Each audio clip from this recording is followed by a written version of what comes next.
Thank you so much for clicking on this video. Behind me, I have an incredible small space that I want to share with you because I want to show you a couple of really cool design techniques that you can use if you've got a small space and you want to enhance it.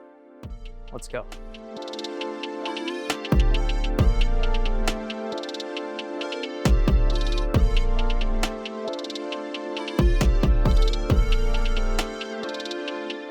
Okay, it's kind of a gloomy day, but I think that is on purpose. The first thing is landscape lighting. Oh my gosh, do lights make a huge difference? I always preach, light up your investment.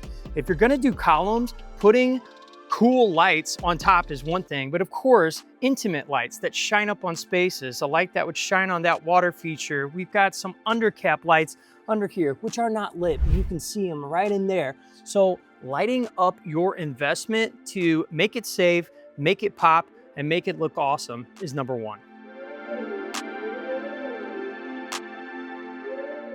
Okay, so starting in this back corner, this space over here was just grass. It was absolutely unusable. And the reason I want to show a little bit more of this project is right about here is where this project started, this phase, which I said was only grass. So now we have found a way to utilize this space, but we're gonna get into more of those details in a minute.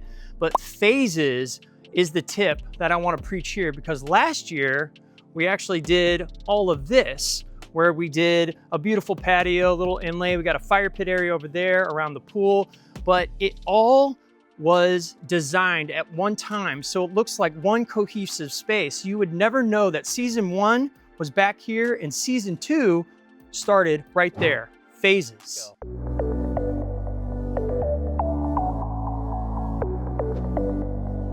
All right, it's starting to come down a little bit. My name is Bobby K. I'm a professional landscape designer, general contractor. And one thing that I want to preach with any landscaping project, front, back, small, big, whatever, small space, large space, does not matter. Start with the plan, start with the design. These things don't happen by accident. They are thought out well in advance and then executed on. So that's the thing that I want you to take away of anything from this video. Start with the plan.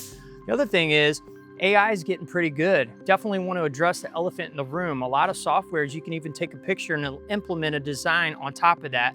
However, I have tried it out multiple times, gone through, and I will say that there's nothing that takes away an experienced contractor. I was in the field about 10 years and I took that knowledge into the design room.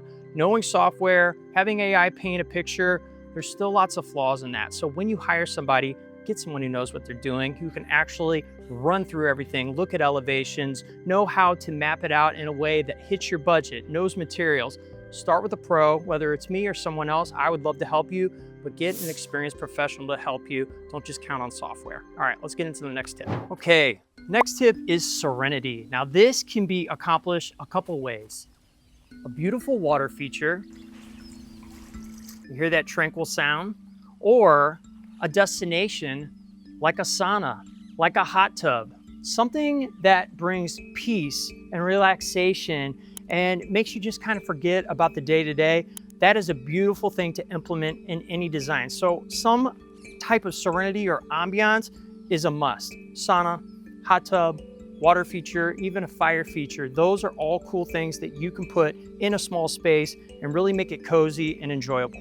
I want to start off back here and take you back and around because I want to talk about transition. So this is where the old patio stopped, and this is where we started up with the new pavers. But notice how we didn't just take the pavers and connect them there. We decided to pour these really cool, larger concrete slabs that should transition with a cool rock in between. Now, why did we do that? Well, it adds interest and it goes with the theme of the overall design. We're going for kind of a Zen Japanese garden, tranquil, relaxing kind of theme. And by making hardscaping the whole way, that would be one way to accomplish it. By breaking it up and going back to kind of those oriental roots is a really cool way to make this space pop. So when you're doing your transitions, think outside the box. Maybe it's stepping stones, maybe it's the slabs, or maybe it is a different type of paver, but a way to break it up is a cool way to do it. And I should say, just piggybacking off of that last theme, when you have a small space and you break up the materials, that makes it feel a little bit bigger. So that's also something. So here's what I ask.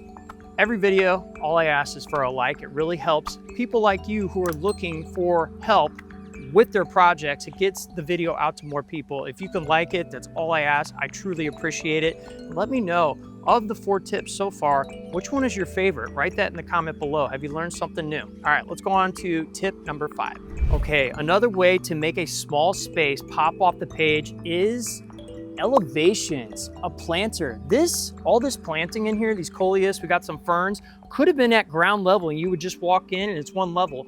But by adding this custom garden planter, this garden box, it brings an elevation, another design element to this overall space, and it makes it pop, and it really brings your eye, it leads your eye, because we went with the angle of the fence back, and then boom, you look at the focal point, which is the sauna. So if you have an opportunity to bring some kind of elevation, some kind of height into your design, go for it.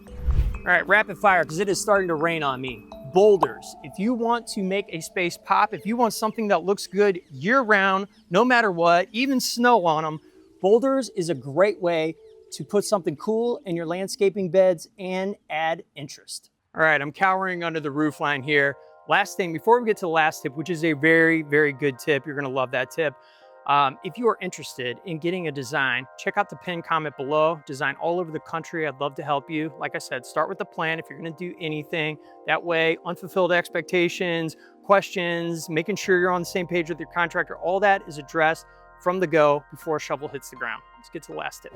And the last tip is paver selection. Now, there's a couple things with the pavers that I want to address. First of all, putting a different colored border on there definitely makes it pop. It's something we like to do in all of our designs. And as you see, it's obviously raining, it's very wet, but picking a paver, the color is super important, because if you've got a lot of trees, let's just say, those leaves can come down and kind of stain. You're gonna have a little bit more maintenance. So make sure when you pick the color of your pavers, you think about maintenance. Like, do I want to get out there and kind of scrub it down once a year or once a month?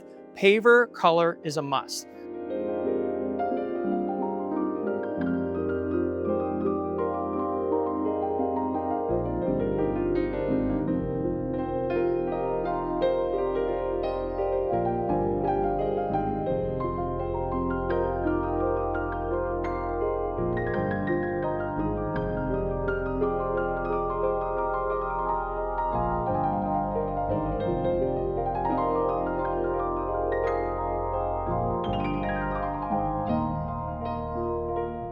Listen, if you need help with that, pin comment below. I'm happy to help you with the design. And if you want to watch some more videos, go check out this one right here. I appreciate you. Thank you so much for watching. This is Bobby K, saying creation is everything. So go out and create. See you on the next video.